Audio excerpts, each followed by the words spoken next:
Algumas experimentações em literatura foram totalmente aceitas. Já outras acabaram tão esquecidas quanto o fax e o Orkut. Enfim, o que é e para que serve a literatura experimental?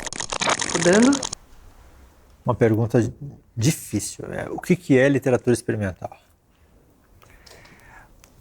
Olha, se eu soubesse, vocês não tinham me posto aqui, né? Se alguém soubesse, né? Se alguém soubesse, né? Não, eu acho que é tudo menos algo que se saiba, no sentido de que é difícil isolar essa qualidade em qualquer obra de arte, né? A gente com certeza vive um momento de certo refluxo disso. Acho que a arte moderna, clássica, né? A arte, sei lá, que vai lá do Manet ao pós-minimalismo, vai lá sei lá, do Flaubert aos anos 70, eu acho que ela era muito marcada por uma espécie de expansão linguística, né, que ia tensionando com a vida, com regras da vida, com expectativas canônicas, né? A arte moderna teve a felicidade, e nisso ela foi muito singular, de a cada momento de atuação corresponder uma certa reação do lado de lá. Quer dizer, ela feria alguém com muita felicidade, ela tocava em alguma coisa negada com muita facilidade, não é? Esse movimento de ação e reação foi uma coisa muito específica da arte moderna, que não havia antes nem há depois. É uma coisa curiosa, quase que dá para entender a arte moderna, clássica, onde a experimentação como movimento, como grupo, como qualidade estética apareceu com força, quase que dá para entender como esse momento algo privilegiado, onde a obra de arte recebia uma espécie de reação escandalizada, alguma coisa, algum tabu, né? Você toca. Isso antes não havia como, claro, acontecia, mas não havia como norma, e acho que hoje também não. Você não toca nessa parede, nesse muro que proíbe você, entendeu? Então a coisa experimental, ela de certa forma refluiu, no sentido de que o mundo parece assim que já astuciosamente coloca você na posição, aceita isso, e você não consegue muito jamais encontrar o seu inimigo, encontrar o seu burguês, o seu idiota, o seu arcaico. Isso tudo está em fuga sempre do artista. E o mais idiota dos artistas é aquele que acredita em si mesmo como alguém que está fazendo isso a todo momento, quando isso parece astuciosamente já posto para ele como um lugar dado. No Brasil, quando que apareceu? Será que José de Alencar, Machado de Assis já são experimentais em algum sentido? O Machado é loucamente, né? O Memórias Póstumas, se aquilo não é um livro experimental, que contraria todas as expectativas possíveis. É claro que você pode pegar o Stern, você pode pegar Viagem Dentro do Meu Quarto, Viagens na Minha Terra, tal, que dão um quadro que ninguém vem do nada.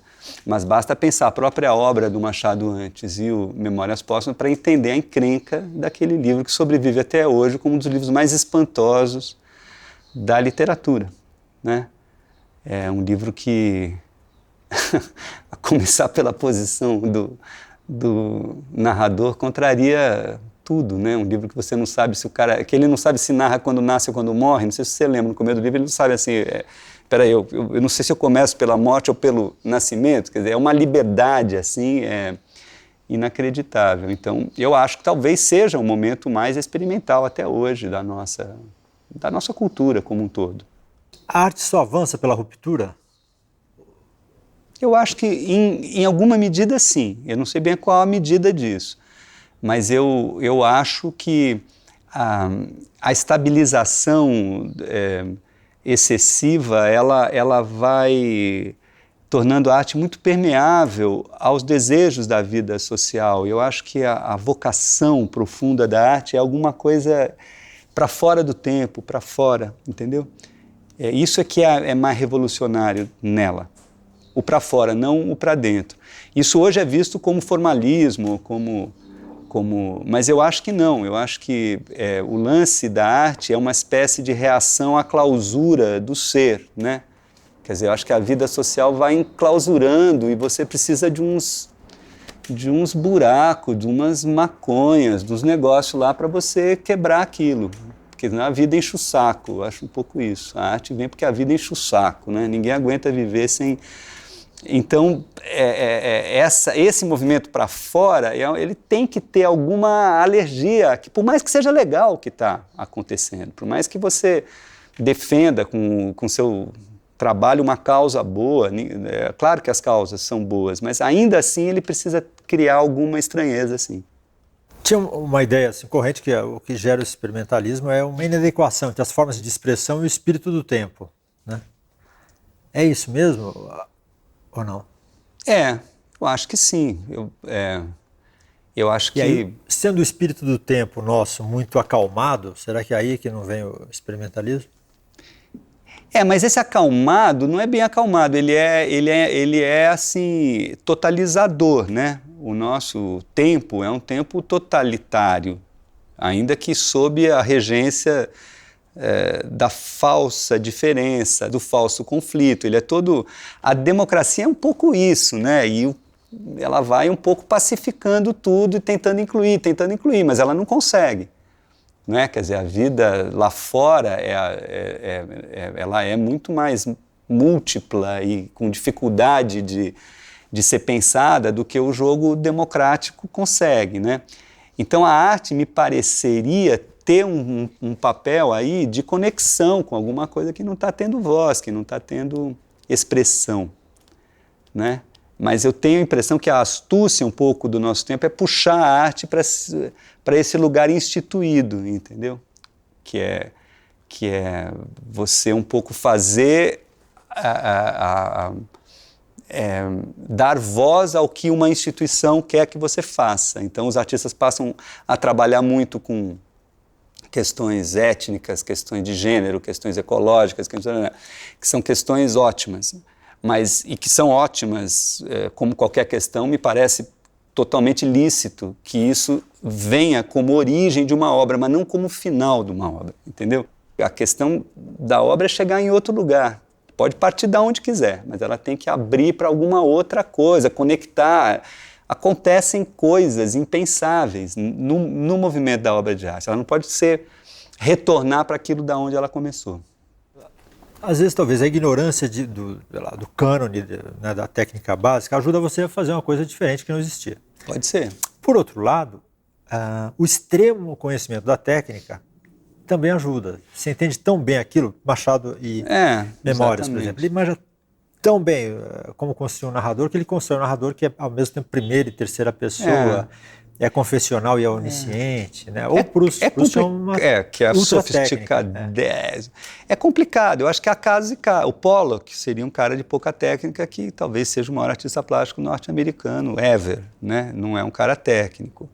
O Van Gogh, que é Deus, você não vai dizer que ele tinha a técnica que o Manet tinha, o Manet também é Deus, quer dizer, vai saber. O Flaubert era técnica pura, né? Ninguém escreve tão bem. O Balzac, de quem o Flaubert falava, imagina se ele escrevesse bem, né? Tem também, enfim, há um pouco de... O Drummond, eu acho, o nosso grande artista do século XX, né? Quer dizer, acho que realmente é o ser mais livre que o Brasil fez de tudo, tocou em tudo. Tinha um domínio técnico e nenhuma vergonha dele, né? Às vezes é preciso muita técnica para parecer que não tem, como na frase famosa do Nelson Rodrigues, né? Só Deus sabe o trabalho que me dá fazer com que pareça simples, né? Quer dizer, que aí o Cabral... O Bandeira. O Bandeira muito, né? Que parece que seu filho faria, aquilo é perfeito, é uma preciosidade assim que você não sente a técnica. E ele tinha um ouvido, o Bandeira, que é o Antônio Cândido fala isso, que é o maior ouvido da poesia brasileira. Acho que é verdade, tinha um ouvido assim, um negócio impressionante, mas aquilo parece simples, né? Então, o Caymmi, por exemplo, o Caymmi é o quê? O Caymmi não parece ter técnica, né? Aquilo parece que sempre existiu, né? Você já foi à Bahia, nega? Não, então vá. Parece um negócio assim que sempre esteve lá. E, no entanto, eu acho, ele tem um violão super original, um modo de cantar super original, aquilo é sofisticado pra caramba e não parece. Então, a questão da técnica, ela foi um pouco posta em questão 20 vezes, então é difícil da gente elaborar muito em cima dela. Eu diria que tudo é possível, né? Quer dizer, a técnica, eu acho que é o acesso do artista ao seu estilo, é isso a técnica. É a machadada que ele dá para chegar até ali, a machadada que ele dá para voltar até aqui. Ele tem que ter alguma, pode ser com 1000 ramificações, pode ser um negócio bruto, mas alguma ele tem que ter. É mais difícil editar literatura experimental? As editoras são mais, claro, querem arriscar menos? Eu acho que um pouco sim. Eu acho que isso que nós estamos chamando de literatura experimental, às vezes pode parecer mais arbitrário, mais assim, singular, e eu não acho que o momento hoje seja muito para esse lado. Eu acho que há, sim, uma padronização editorial maior, com também um número maior de leitores, mas eu acho que você pega hoje, especialmente uma literatura em língua inglesa, muito voltada para a trama, para uma coisa assim, mais reconhecível, né? Um pouco como eu falei do cinema. O cinema talvez tenha vivido um momento de entropia tão grande que as séries televisivas vieram um pouco para aliviar. Talvez a literatura esteja vivendo algo assim também, de uma certa padronização. Agora, por outro lado, eu acho que um artista experimental hoje edita muito mais do que antes, né? Quer dizer, você também tem editoras um pouco voltadas para isso, como eu falei. O mercado chegou para essa gente também. É ingênuo achar que não, que tem um gênio incompreendido lá que nunca conseguiu editar nada. Quer dizer, esse cara tem mais chances de editar do que tinha 20 anos. Agora, a repercussão do que ele faz é muito menor. Isso é que eu acho que mudou um pouco. Não tem ninguém do outro lado para dizer, meu Deus, isso não tem. Os caras batem assim e falam assim, faz aí o seu negocinho. Como uma tia que tivesse uma garagem no fundo e desse para o sobrinho baterista, entendeu? Quer dizer, o mundo da cultura um pouco hoje é esse, né? Uma enorme tia te pondo para fazer a sua festinha lá e se achando incrível porque ela é super bacana e deixa você tocar a sua bateria alto. Mas eu não quero isso. Eu não quero tocar no fundo, eu quero tocar na frente, eu quero que os outros reclamem, eu quero estar na vida, entendeu? Agora, para isso eu preciso entender a minha tia. Eu preciso entender que ela está me dando aquele lugar, que ela também não é uma anta, que eu tenho que negociar com ela. Eu acho que qualquer arte experimental hoje tem que ter isso. Né? O baterista que vai lá para a sua e quebra tudo é um pateta, né? Um sujeito que não entendeu nada. Então, acho isso. As categorias são confusas e a coisa experimental não está sozinha, não está tão clara quanto já teve.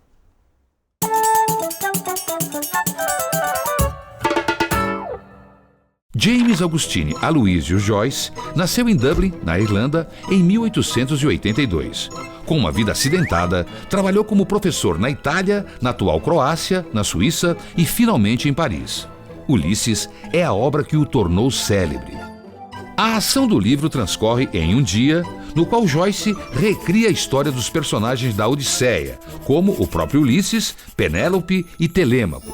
Só que na paródia, os personagens se transformam em Harold Bloom, Molly e Stephen Dedalus. Mas este é apenas um aspecto superficial da construção. O que fez de Ulisses um dos livros mais inovadores do século XX foram experiências, como o emprego de um estilo literário para cada um dos 18 capítulos. Em homenagem ao livro, todos os anos, no dia 16 de junho, admiradores de vários países vão a Dublin para celebrar o Bloomsday.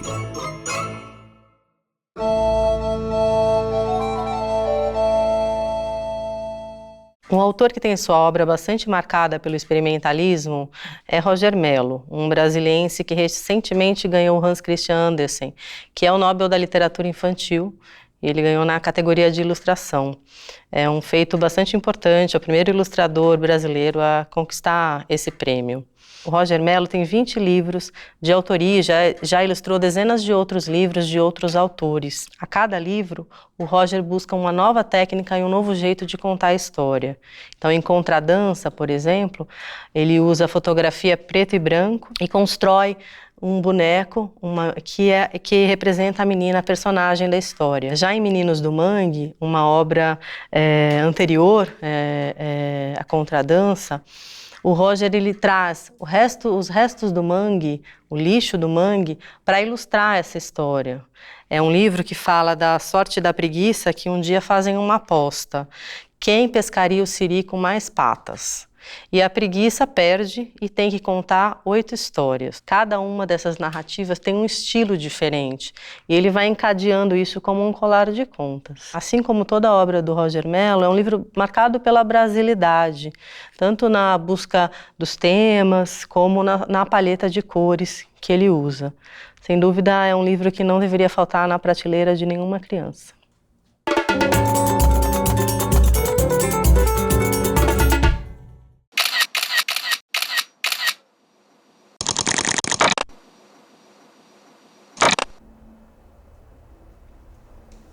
Olha, eu escrevo em qualquer lugar mesmo. Quer dizer, escrever são duas coisas. Uma coisa é baixar, a outra coisa é reescrever e selecionar.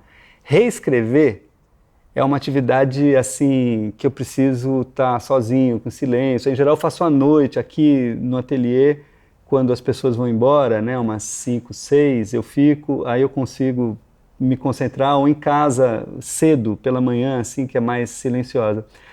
Agora, escrever mesmo, eu estou sempre com o meu laptopzinho e em qualquer lugar, em shopping center, muito em montagem, que é um curioso negócio de artes plásticas, que eu sou muito solicitado, mas ainda assim é um momento onde me vem muita coisa. Mas para mim escrever é uma coisa um pouco esquizofrênica, porque de um lado tem essa coisa de baixar, que eu faço em qualquer lugar, mas a coisa de selecionar e refazer eu preciso estar num lugar bem calmo. Eu escrevo sempre no laptop, não tem a menor chance de eu escrever à mão, nada. Eu tenho um caderno que eu trabalho a coisa de artes plásticas, eu vou fazendo uns desenhos, aí escrevo alguma coisinha ali que me venha, mas escrever é aqui sempre. Eu tenho muita facilidade de receber e muita dificuldade de cortar, de refazer, eu fico. Então, para mim, a primeira coisa que é baixar o lance, isso é muito entusiasmante para mim. A segunda, que é refazer, controlar, essa é um negócio meio infindável, eu nunca sei bem quando que eu devo publicar e às vezes até quero publicar para me livrar um pouco e parar de reescrever. Eu reescrevo muito nesse sentido. Eu escrevo, bom, primeiro porque eu gosto das palavras. Eu acho que talvez seja a resposta mais sincera.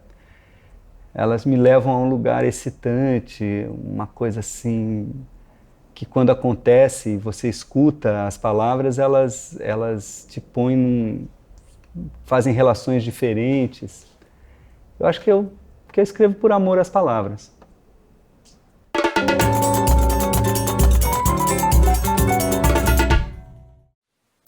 Oi gente, tudo bem? Eu me chamo Tatiane e hoje eu vim aqui falar um pouquinho com vocês sobre A Cidade e o Inquisidor dos Ordinários, do Carlos de Brito Mello. O que primeiro me chamou a atenção nesse livro foi a forma de escrita dele. Ele se apropriou da forma de narrar dos autos moralizantes que surgiram lá no fim da Idade Média e que vinham falar da moral e dos bons costumes do cidadão, para falar de problemas e questões da nossa sociedade contemporânea. Aqui a gente tem uma cidade onde está acontecendo uma inquisição. A gente tem a figura do decoroso, que é uma espécie de juiz. Ele é aquele tipo de pessoa que tem que fazer tudo certo e dentro de um determinado padrão. Então ele julga aquelas pessoas que fogem a esse padrão, que são denominadas de bobos.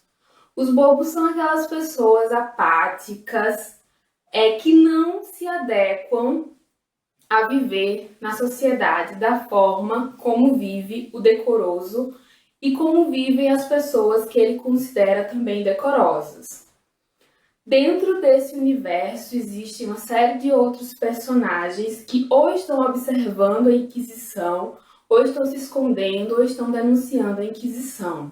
Isso tudo resulta numa espécie de alegoria da nossa sociedade contemporânea.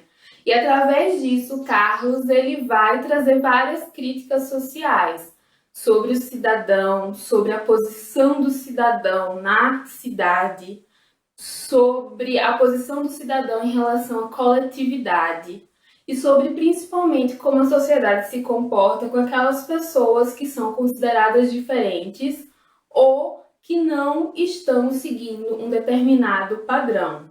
É um livro que incomoda, porque a princípio as situações elas parecem muito surreais, mas a partir do momento que você aprofunda a leitura e você se coloca também como cidadão, também como indivíduo nessa cidade, você começa a criticar os seus próprios comportamentos em relação ao outro e em relação à coletividade.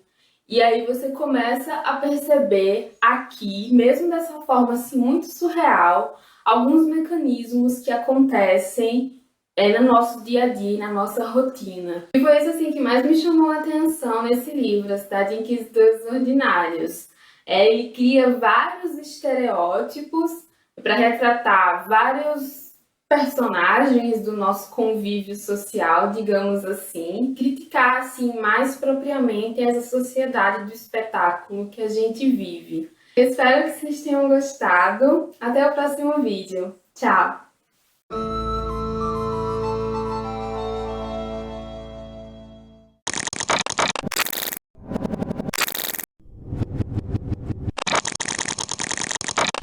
Designer. Eu acho que a COSAC faz muita literatura clássica, que aí não tem autor vivo, mas mais recentemente a gente tem feito bastante livro de literatura contemporânea. E tem uma interlocução com os autores, mas eu acho que também, como a editora é muito reconhecida pelo design, a maioria dos autores, em geral, confiam muito. Então, na verdade, a nossa interação no dia a dia nunca é com o autor, e sim com o editor do livro. E normalmente, tanto o designer quanto o editor leram o livro, e aí tem uma conversa de o que é interessante ressaltar, que público esse livro pode ter. Aí também as questões econômicas, que preço de capa ele pode ter, se faz sentido, se é um livro que precisa ser capa dura, se é um livro que é melhor ser brochura para ser mais acessível. E eu acho interessante essa coisa do livro em vários aspectos, né? Eu acho que você pode cuidar do miolo e da capa, né? Às vezes fazer um trabalho de capa é um trabalho interessante, o projeto gráfico inteiro é interessante, e lidar com a coleção completa, no qual você tem uma série de livros, né? Essa coleção ela pode ser uma série de coleções de capas, né? Mas pode ser uma coleção em que você faz o projeto gráfico do princípio ao fim. E é muito interessante isso, eu gosto muito de fazer esse tipo de trabalho, até porque você define regras muito assim, mais limitadas de ação, né? Para se estruturar a coleção, e a partir daí você navega com a liberdade que você se dá dentro disso.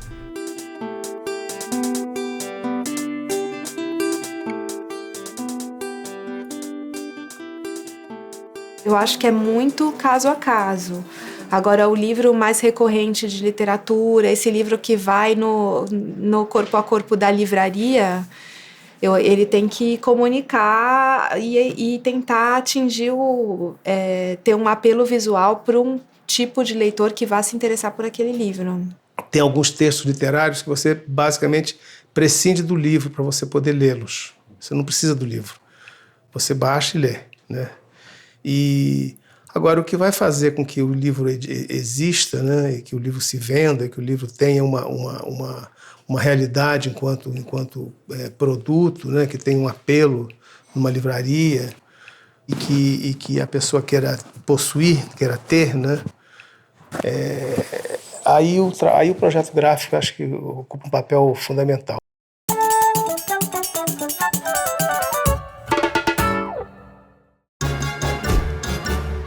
Milorad Pavic Nasceu em Belgrado, atual Sérvia, em 1929.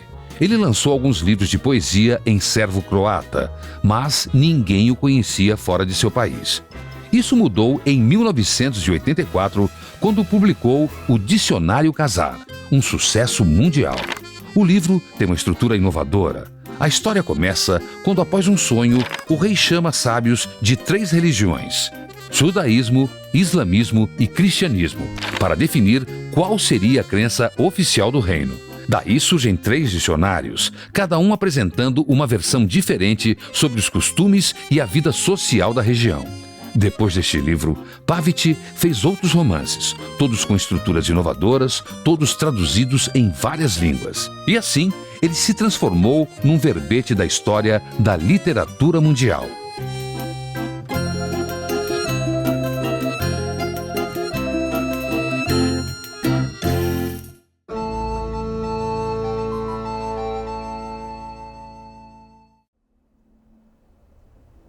Olha, eu vou falar meio assim, arbitrariamente, de 2 livros que eu li com muito entusiasmo recentemente. Um é o Ferdydurk, do Gombrowicz, que é um autor polonês que viveu na Argentina, e esse é o livro, acho que de estreia dele, um livro estranhíssimo, de um jovem que acorda mais velho e é entre o surrealismo e alguma coisa muito violenta. Vale a pena, Ferdydurk. O outro é um livro oposto a esse, que eu amei, li só agora, já está publicado no Brasil faz tempo, que é o Viagem na Sicília, do Vittorini, Elio Vittorini, o autor italiano, que dá um pouco origem ao cinema neorrealista italiano, mas é alguma coisa sem culpa. É ele com a mãe, numa situação totalmente edipiana, mas com um discurso onde parece que o complexo de Édipo justamente não está numa liberdade, num acesso à mãe, um negócio assim incrível. São como 2 deuses gregos ou romanos conversando entre si, alguma coisa que não passa muito pelos traumas ocidentais, uma linguagem popular que dá uma volta assim. Então vale a pena. Viagem na Sicília.